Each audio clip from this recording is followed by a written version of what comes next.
Like many families, I suspect, we have certain Christmas rituals in the Bell household.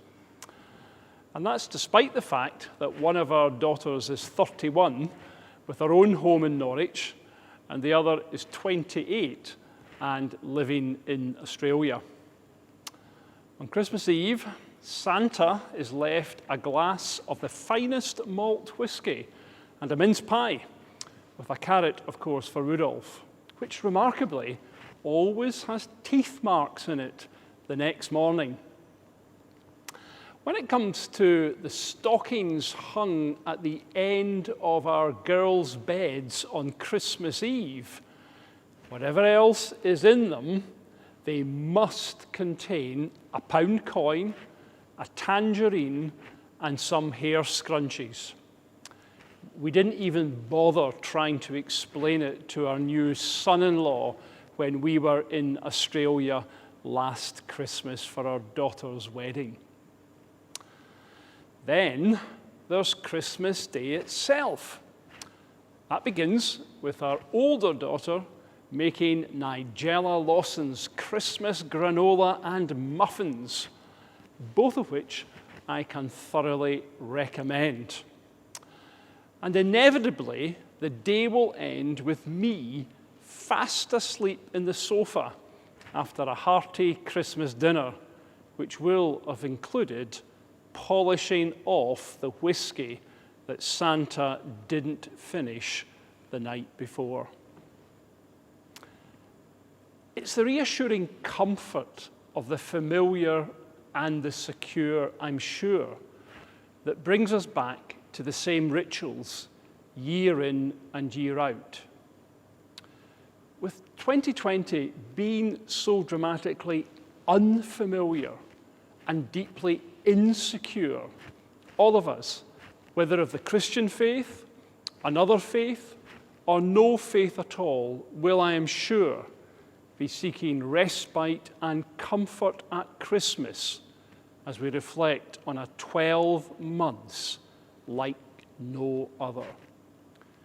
Yet for some in our university community, this will be a period of great sadness as you gather for the first time during the holiday season without a special relative or a friend who has passed away. The pain of grief and separation will be all the worse, as so many people were denied time at the end with their loved ones, or were unable to mourn in the company of others. You are especially in my thoughts at this time. For others, indeed likely the vast majority of us, we will have a brief period over Christmas with those that we have not seen, perhaps at all, during the unrelenting grimness of separation since March. That will be a sweet time, but one where the dark shadow of the virus will continue to loom over us as we look out for the health, the well-being, and the welfare of others. The Christmas story is of a child born in the most unwelcoming and hostile of circumstances, in a time where fear and terror reigned. Yet it also speaks to a new beginning and of light shining in the darkness. So this is a chance to take stock, to reflect on aspects of life beyond the material, and to give thanks for the many gifts that we have, including those we love, as well as those who love and care for us. It is also an opportunity to be grateful for the selflessness and service of others in a year where we have seen so many people go above and beyond the call of duty, including here at the university. More than anything, hope shines through at Christmas. For Christians, it is the hope embodied in the person of the child Jesus, who represents God incarnate, the deity among us on earth. For all of us, it is the hope of a better future. Yes, that is partly to do with the wonders of science that have brought in sight the end of the pandemic. But it's also the hope that we understand better the preciousness and indeed the precariousness and fickleness of life, the beauty as well as the power of nature, and the pressing need not to leave unsaid all that should be said to those we love and cherish. Whether together or apart, and in midst of the inevitable busyness of Christmas, take a moment to talk to those who mean the most to you and treasure their love and friendship.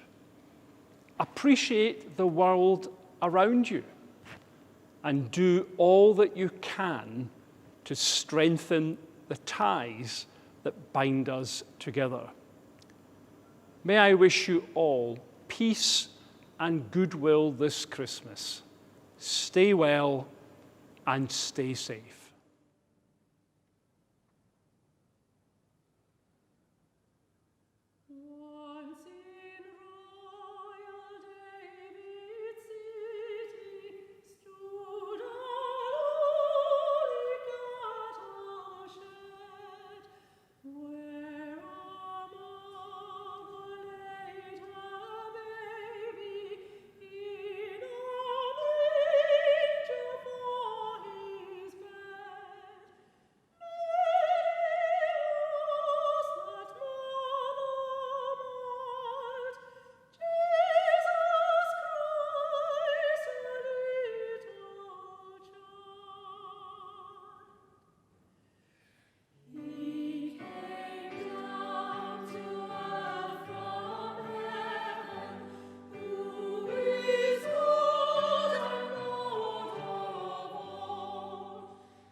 gold and myrrh and incense proclaim the Son of God.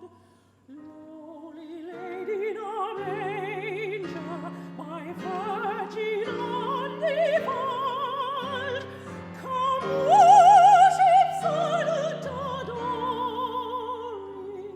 the boy, the heavenly child.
dashing through the snow in a one-horse open sleigh. O'er the fields we go, laughing